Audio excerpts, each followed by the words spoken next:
everyone. Happy Tuesday, the day before hump day. I wanted to get on here today to share some things with you, just come together as a community and talk. As you all know, or some of you, for those I should say who do not know, I am a professional singer or singing musician. I sing everything from classical to gospel, R&B, jazz, etc. Um, and today, as I was working out, I went on my walk this morning. I love to walk early in the morning. Sometimes I'll walk in the evenings. But as long as I get my walk in, I'm good, right?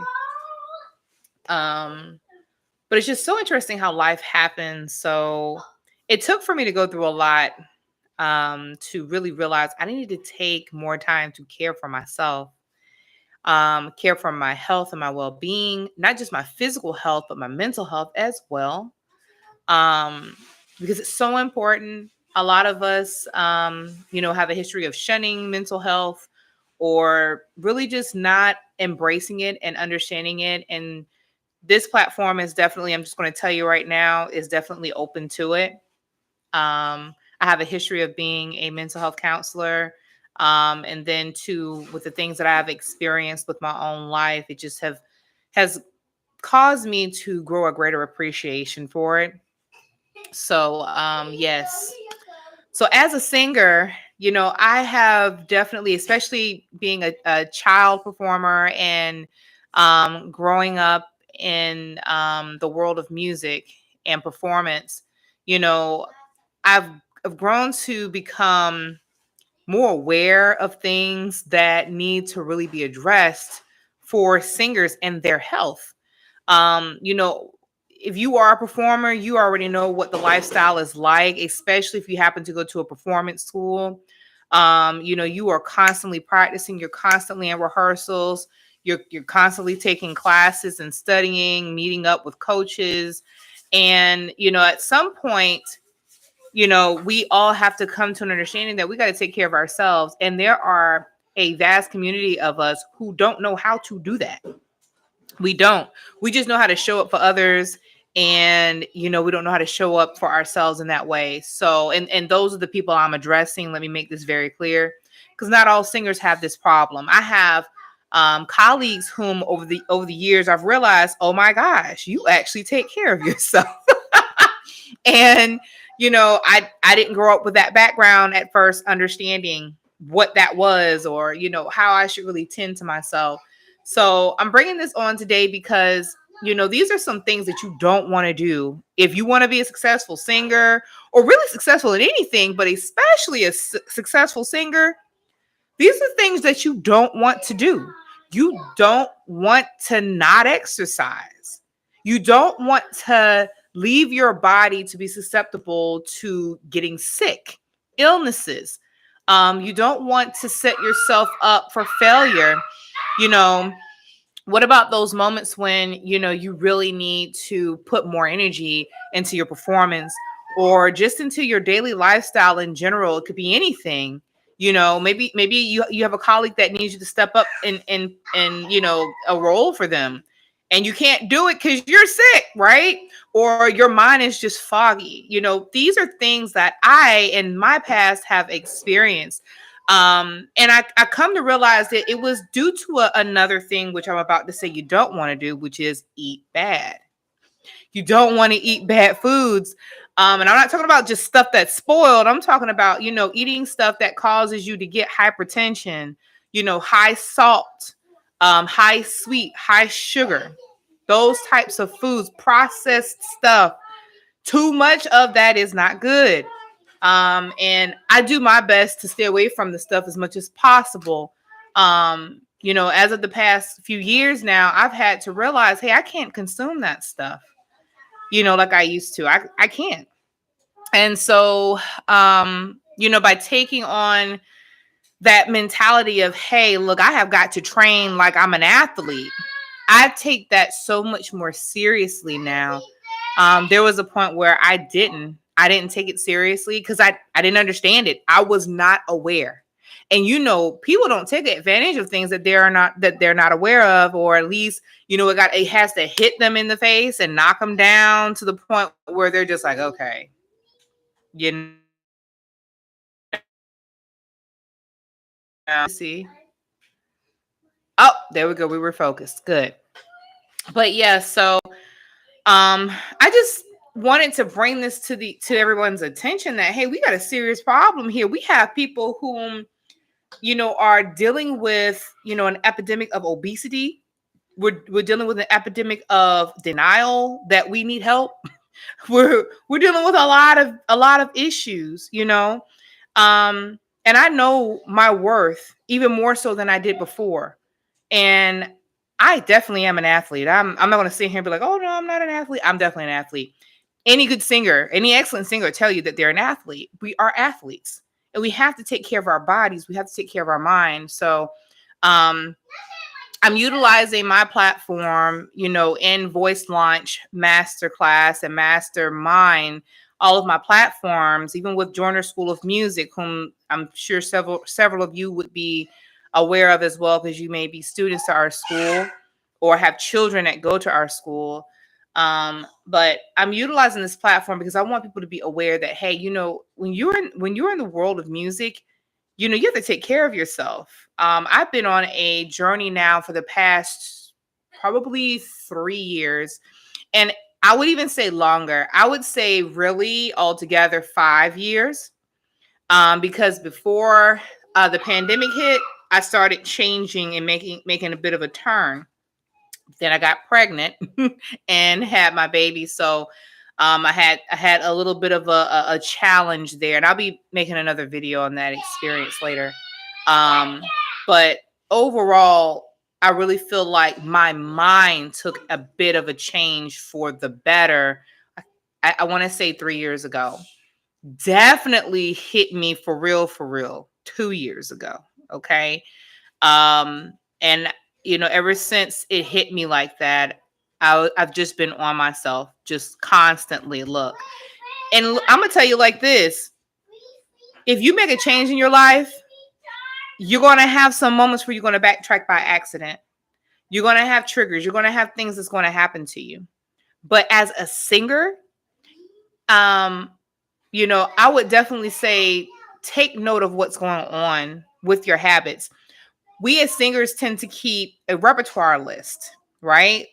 We keep track of our rehearsals. So we'll write down like what we're working on, what songs we're working on, what technique we're working on, right? So I'm going to do some transfer learning with you right now. The same way you do that with your music, where you write down the songs you're working on, write down the techniques you're working on, write down maybe a bit more of a synopsis of what the piece is about, and then how long the duration of practice was for you for each of those things. Do the same thing with your exercise habits and your nutrition habits. Do those same things. Like, take the time to actually write down what you're eating, how much of it you're eating. Those things make a huge difference. And over the past what is this, about almost 8 months now, I've been utilizing an app called Noom. And this is not an advertisement for Noom. They're not part of I'm not partnered with them, at least not yet, not at this time. But this is just me speaking from my experience. It has definitely been helpful. I've still had some challenges with it because there were some things that I could not track like I could with the Better Me app. Yet again, I'm not sponsoring them right now, or they're not sponsoring this video, should I say. But I'm just talking about tools that have helped me. But these are tools that you do want to take advantage of, even if it's not these same exact tools, maybe some like them, where you can actually track how much you're eating, how much of what you're eating. Like in Noom, we have like red foods, orange foods, green foods, or I'm sorry, orange foods, yellow foods, and green foods. You definitely want your green foods to be big, okay? Like the amount, you want it to be a big amount.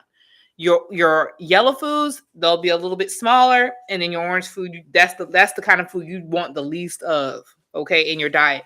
Doesn't mean that you can't have it, you just don't want to eat too much of it, right? Um, and the things that you don't want to do is to not keep track of that. You don't want to not keep track of those things. If you're not keeping track of those things, then that means that you're just letting anything hit you at any point. Doesn't matter what angle it comes from. And then when you're ready to get up and actually have to push yourself to the limit, your body's not going to be ready for it. Your mind's not going to be ready for it. You're just not. I recently had someone tell me I have a bad memory. Now I'm gonna tell you that's a lie. I don't have a bad memory at all. I have a very sharp memory. I actually sing in I sing in about maybe 4 or 5 different languages. So I wouldn't label someone who sings in about 5 different languages as someone with a bad memory. But what I will say is that I've had some lifestyle changes that I've had to make to help improve myself. Even with memory, oh my gosh, having sleep apnea is an issue. Being overweight, being an overweight singer, there's challenges. A lot of people think that because, especially like someone my size, who I'm overweight and I sing, and they're like, "Oh yes, I bet you have a big voice." Well, you have some singers who are overweight and big, and they don't have a big voice. That has nothing to do with it, in my opinion. I mean, I have heard of things like with Pavarotti, he would keep his size because of that. I'm not sure how true that was. I've never spoken to Pavarotti, but I'm gonna tell you this: if it works for some people, it works, but it does not work for everybody. And I would not base, the success of a singer on their health or their size and say, oh yeah, that's why they can sing so well, because they're big or they're this or they're that. That has nothing to do with it. I'll give you another great example. I had a teacher when I was at Douglas Anderson School of the Arts who told me I could never sing coloratura. Okay. Yeah, that's a lie. Had nothing to do. She told me, she was like, you're very broad and stocky. Someone of your shape and anatomy would not be able to sing coloratura. I can prove her wrong to this very moment. Okay, I've sang coloratura. I'm not just a lyrical soprano. I sing versatile. I'm able to do both. And my thing is, again, don't label singers, especially if you can't train someone to do it. I actually had the blessing to be able to find a teacher who actually could train me how to sing like that.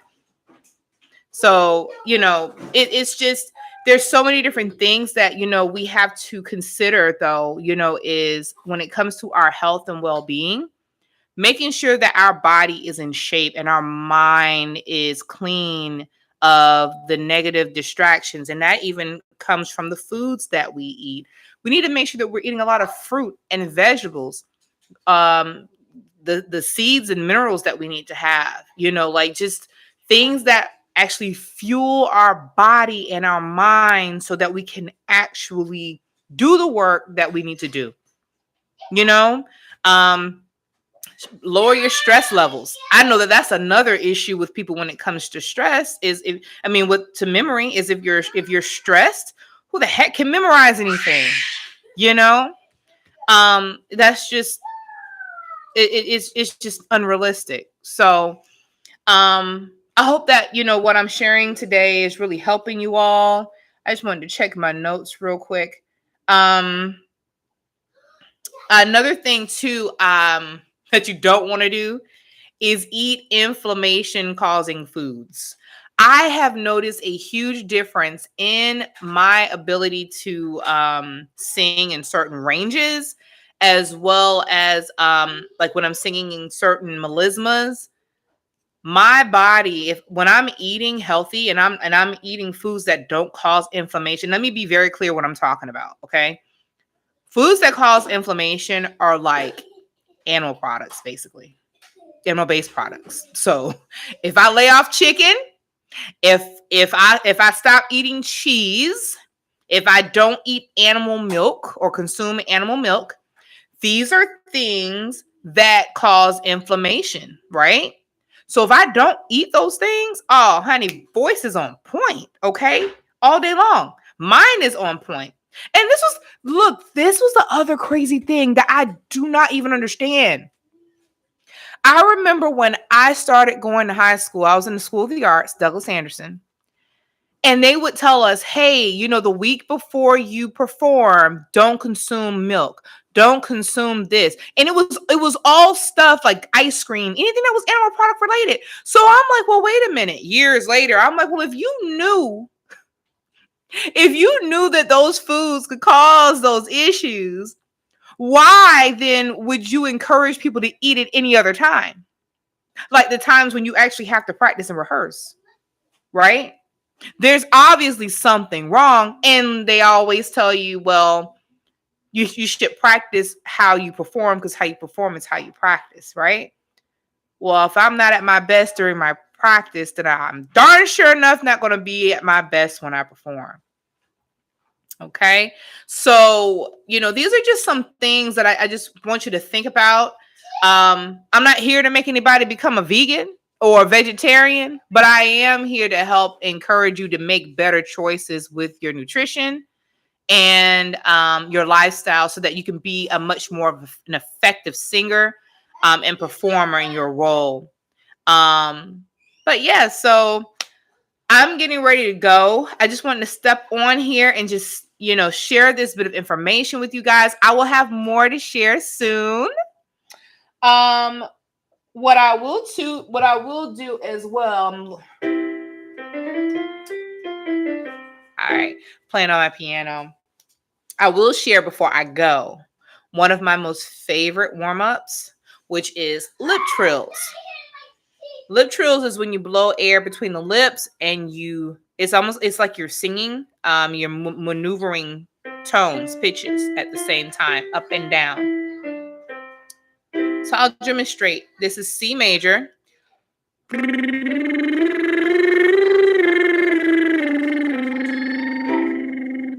When you are doing a lip trill, you want to make sure that you are feeling, like my nose started feeling vibrations.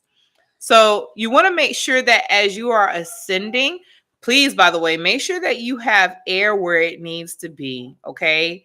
And I'll go over the diaphragm and everything else in a little while, because I got to get ready to go. It's noontime already. Okay. So making sure that when you are ascending up and down that scale, you want to keep that line as even as possible. When you are descending, this is the biggest thing. Do not do this. Don't go. See how I lost my air and everything? I'm thinking down. Don't do that. Think straight ahead. Or as I tell some singers, when we get into a certain part of our voice, think going up. Think going up and steady.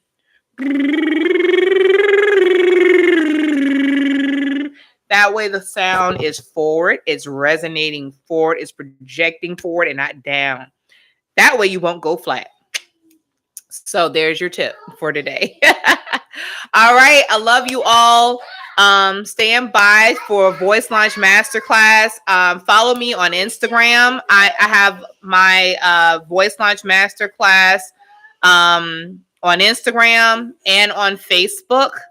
Obviously you're here on YouTube. If you know somebody who also wants to sing but wants to learn how to improve their health as well as their skills, share this video with them and have them follow. And yes, so thank you so much for supporting my channel. Make sure that you click that bell so that you can get any type of updates when you get to know when I'm going live or when I've made new posts. Make sure you click share and subscribe to my channel. All right. Love and blessings. I'll see you later.